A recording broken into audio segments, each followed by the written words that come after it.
Khabib geesiga muslimiinta dagaalyahan manaxa ah uu burburiyo wax walba oo ka soo horbaxay tan iyo markii uu ringaha ka soo muuqday sidoo kalena qoray taariikhii adagta in xitaa lagu fikiro gaaritaankeeda muuqaalkan waxaan ku eegi doonaa waa kuma Khabib sirta awoodiisa oo la kashifay dardaarankii dhabta isku bedelay ee hooyadiisa sababta aabihiisa uu wiilkiisa kaga dhigay mid ku wanaagsan feerka isla markaana aan laga soo mari karin dhanka diinta islaamka salaantii uu ka diiday gabdho badan si uu kaamirada horteeda ugu muujiyo inuu yahay muslim dhab ah sababta ka dambaysa in Khabib uu taageero ka helo qaar ka mid ah xidigaha ugu caansan kubadda cagta caalamka oo aan xitaa muslimiin ahayn sida Cristiano Ronaldo wixii uu ku sameeyay McGregor kaasi oo ahaa feeryahan caayay diinta islaamka iyo sidoo kale wax kasta oo ku saabsan guushiisii ugu dambeysay uu gaaray Khabib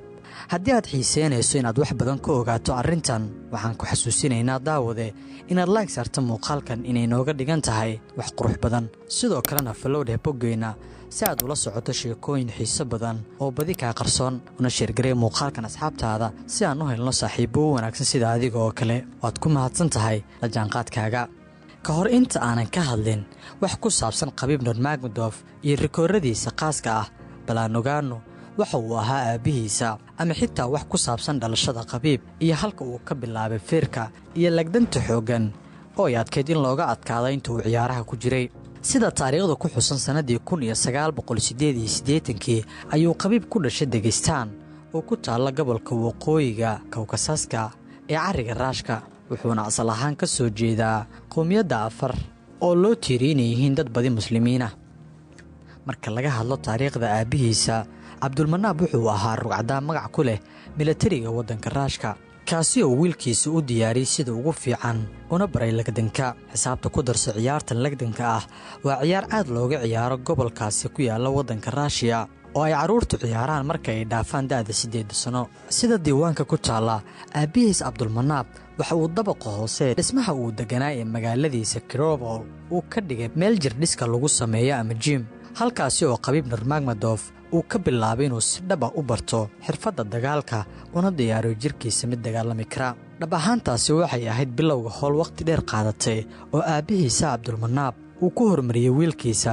kaasi oo ilkaha ka jibiyay feeryahano badan oo caanka ah adduunka si uu u noqdo ninka ugu guusha badan uguna heerka sareeya UFC-ga aabihiisa kama uusan baran lagdanka oo qura ee waxa uu ka bartay waxa loo yaqaan judo iyo sambo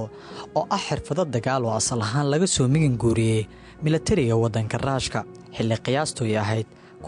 1920 macnaha turjumaada labadan dagaal ee judo iyo sambo waa in qofku uu isdifaaco hublaan Dana White oo ahaa gudoomiyaha UFC-ga ayaa laga hayaa inuu yiri sanadii 2018 wiilkan waa mid xiiso leh waxyaabo badan ayaan filayaa inaan wada sameyn doono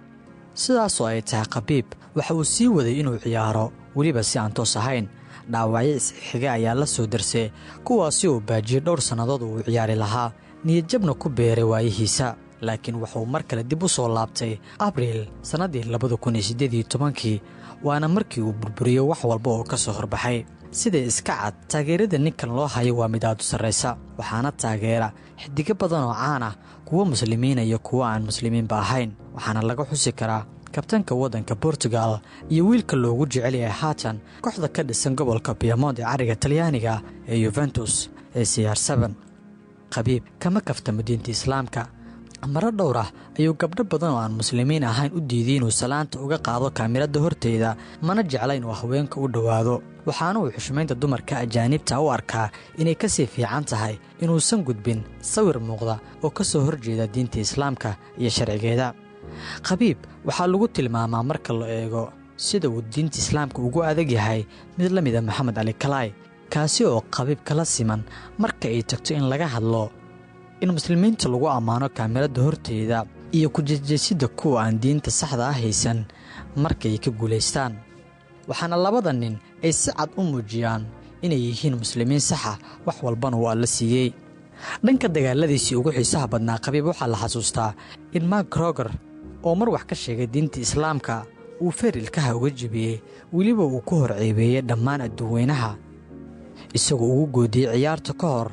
inuu ka shalayn doono inuu wax ka sheega ama uu aflagaadiyay diintiisa islaamka waana wixii dhacay. McGregor isagoo aan tabar lahayn ayuu codsaday in ciyaarta halkaasi lagu soo afjaro kadib markii uu isdhiibay. Khabib waxa uu markaasi sii muujiyey isla markaana uu cod dheer ku qeexay inuu meel saarayo qof walba oo u bareeray isaga ama diintiisa islaamka daadnaansada.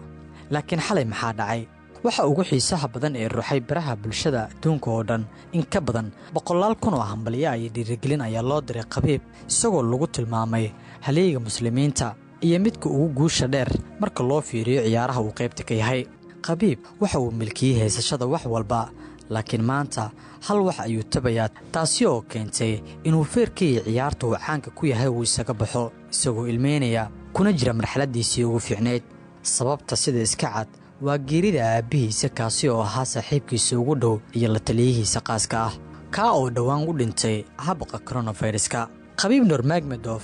ayaa sii adkaystay rikoorkiisa ciyaaraha feerka fudud ee ka dhacay Abu Dhabi, laakiinse ciyaartii kadib ayuu ku dhawaaqay inuu ciyaaraha isaga fariistay.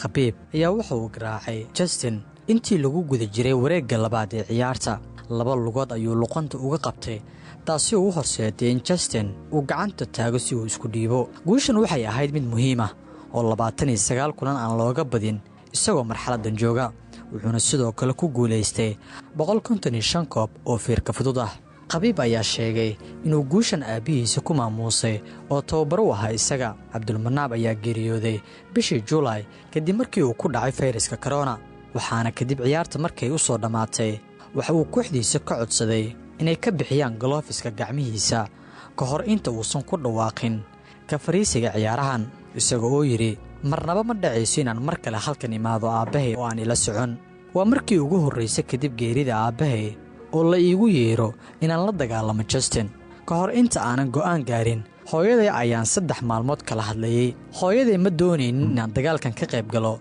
aabbo oo aan ila socon, balse waxaan ka ballan qaaday inuu noqon doono dagaalkii ugu dambeeyay. markan waa inaan ballanta hooyaday fuliyo oo aan oofiyo. yeelkeedii Khabib wuxuu ka fariistay ciyaaraha feerka fudud, hadda wuxuu diyaar u yahay loolan cusub oo nafsadiisa ah. adiga maxaad u rajaynaysaa Khabib iyo qoyskiisa? haddii aad sheekadan wax badan oo ku saabsan feeryahankan ogaatay, fadlan nagu soo biir oo follow boggeyna rasmiga ah ee Facebook. magacaygu waa Shaafici Maxamuud Nur Shaafiinho.